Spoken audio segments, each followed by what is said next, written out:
Chai ndị be anyị ife unu na-afụ ebe a kịta anụnwa bụ mmemme akwamozu Fish Magnet.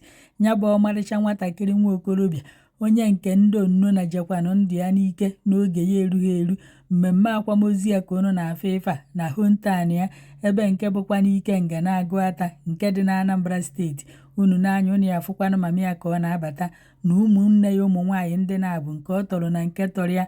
Unu ya afụkwa papa ya n'ife onyonyo anụnwa, maka ama na ụfọdụ n'ime unu ya dasị papa ya ọ nọ ndụ, kedu papa ya, o nwere ụmụnne ọzọ, o nwere ụmụnne ụmụ nwaanyị na-abụ nke tọrọ ya na nke ọ tọrọ. Unu ya afụfa na-abụ n'ife onyonyo a. Unu ya afụkwa na ụnọ ya bụ Fish Magnet na-alụ bifo ndị omekome wee gbujiri ya ndụ ya n'ike n'oge ya erughị eru. O wee bụ na-eme ka ndị mmadụ mata na akwakwanụrụ ya tata bụkwanụ on 28 August 2025 na vileji ya bụkwanụ na-Agụata, Anambra steeti. N'ime ebe anụnwa unu na-afụ kịta anụnwa bụ St. Anthony Catholic Church, ebe nke anọkwanụ wee karịa ụka ikpeazụ ka mkpụrụ obi ya wee zuru ike na ndokwa. Ebe unu na-afụ kịta anụnwa bụkwanụ befa be nna ya gogo bụ ife unu na-afụ kịta, ebe anọkwanụ wee mee mmemme akwamozu ya, ebe anọkwanụ wee nyikwa n'ozu ya bụ ọmarịcha nwatakịrị nwa okorobịa. Unu anụnwa unu na-afụ kịta amadoro posta ya ba na ya ụnọ ya bụ Fish Magnet. Ụnọ ọmarịcha nwatakịrị a na-alụ ka o birikwanụ na ya, ka nne ya na nna ya sokwana ya biri n'ụlọ elu. Ndị omekome wee sị gịnị na fa ya nọkwanụ ndụ nke wee mee na fa ya egbu ya bụ nwatakịrị nwa okorobịa ka ọ ghara ịlụcha ụlọ anụnwa. Kedu na ụdịka ajọ obi ndị mmadụ na-enwe? Ebe unu fụrụ kịta anụnwa bụkwanụ ebe a na-ekpochizi inyi ozi ya dịka etinyegokwanụrụ ya n'ana. Ndị mmadụ wee na-ebe akwa wee nọrọ n'ife ilu uju, ife anya mmiri na ife ibe akwa. Onwekwa ka afụ Fish Magnet ọzọ nke ya agakwana n'ụwa. Akwa a na-ebe kịta bụ ugwu ikpeazụ enwere ike ịkwụnyere ya n'elu ụwa ya ka a na-akwụnyere ya, maka na etighakwana onye nwụrụ anwụ n'ala. Okwenye abụzikwa ife o ketara n'aka ndị dị ndụ. Unu nepụkwa n'anya unu ya afụkwanụ mama ya na mama ya na-akwazikwanụ nwa ya. Nke a abụzikwa nke na nwunye ya na-akwa di ya maọbụ na ụmụ Fish Magnet na-akwa nnafa, na nke abụzikwa papa na-akwa nwa, mama na-akwa nwa, ụmụnne na-akwazikwa nwanne fa na-enwekwa nwaanyị ọ na-anụ. Hei, ife nke anụnwa ya bụ ife bụkwa ezigbote ife nwute, ife ilu uju na ife ịkwa akwa.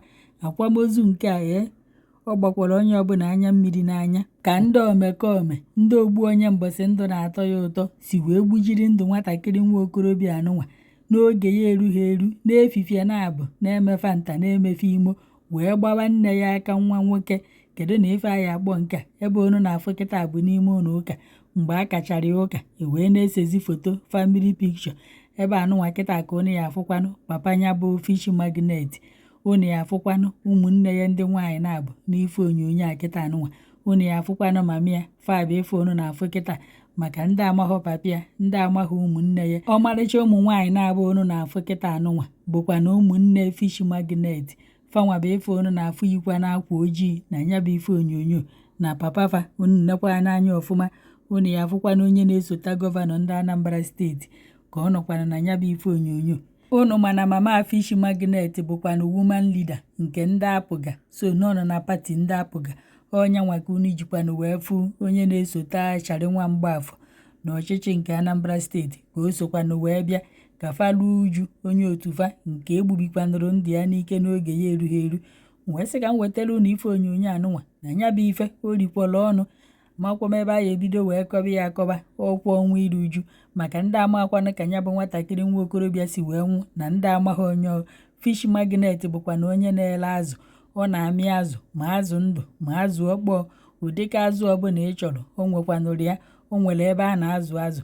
Ya bụ nwatakịrị nwoke bụ ya na-alụ ụlọ elu unu fụrụ kịta. O wee bụ na na-akọwa na ndị ntọrị mmadụ, ndị omekome, ndị ogbu onye mbọsị ndụ na-atụ ya ụtọ na fa bịalụ n'ebe obi n'ụlọ bie wee tọrị ya, na bifo fa tọrị ya wee pụọ na fa jikwa n'egbe gbajie ya ọkpa wee tinyezie n'ime moto fa buru ya pụọ pụzie wee kpọba mama Fish Magnet na ya nyefe ego na fa nidiri ego alejedirio. A sị na mama Fish Magnet nyekwanụ fa ego na-ayọfa na fa biko na fa hapụrụ ya nwa ya nwoke n'ọkwa n'otu nwa anụnwa bụkwa na nwa nwoke ọ mụtara. Onye ka chi efuru ndị omekome buru ozu Fish Magnet wee tọwezie n'okporo ụzọ gwa ndị befa ebe fa tọwere ozu na fa jezie ebe ahụ jee buru ozu nwa fa na nwa fa anwụgo. Mana ife anyị aghọtazi bụ na ọsọ egbe ahụ agbara ya n'ọkpa bụzi ife gburu ya bụ na ọbara gbagburu ya ka ọ na-abụkwa na ndị omekome nwere ebe ọzọ fa gbakwara ya egbe nke ndị mmadụ afọ ọzi ka ọ na fa atọwuru ya atọwu amakwomo maka na ife anụnwa mere ebe obi n'Awka na Anambra steeti. Ụfọdụ ndị nọzi wee na-ajụ ajụjụ ọ na-abụ na ndị ntọrị mmadụ bụ ego ka fa bụ iwere ike wee gbazie ya egbe ọbara gbagbuo ya ka ọ na-abụ na ndị anụnwa bụ ndị bịara ka fa gbuo ya egbuo narị ya ndụ ya n'ike na-emefa nta na-emefe imo ọkwọ ntu a ka ọmarịcha nwatakịrị nwa okorobịa ọnụ na-afụ ebe a si wee nwụzi na-akụghị mkpụrụ n'ụwa wee nwụọ.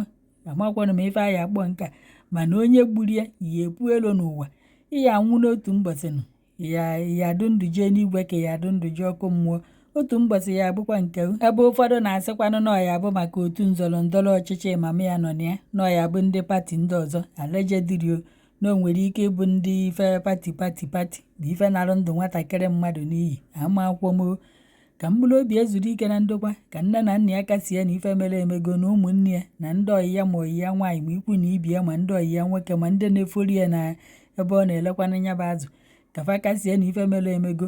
Chineke mekwanụ ka nya bụ nwatakịrị nwa okorobịa ka o jee gbugwala onye gburu ya ya kpụrụkwa onye gburu ya ka fa na-abụje nọrọ ebe ahụ ọ bụrụ na ọ na-atọ ụtọ ka o so na-atọ ya ọ bụrụ na ọ na-enu inu ka o so wee na-enukwanụfa ndị aka fa dị n'ife gburu ya ya kpụkọrọfa na ife ya kpụkọrọfa na nlọ ya kpụkọrọfa na Eke Orie Afọ Nkwọ disi montu agabigakwana na ịkpụkọrọ onye fa ha wee kpa nkịta wee gbuo. Ekenekwanụ m unu.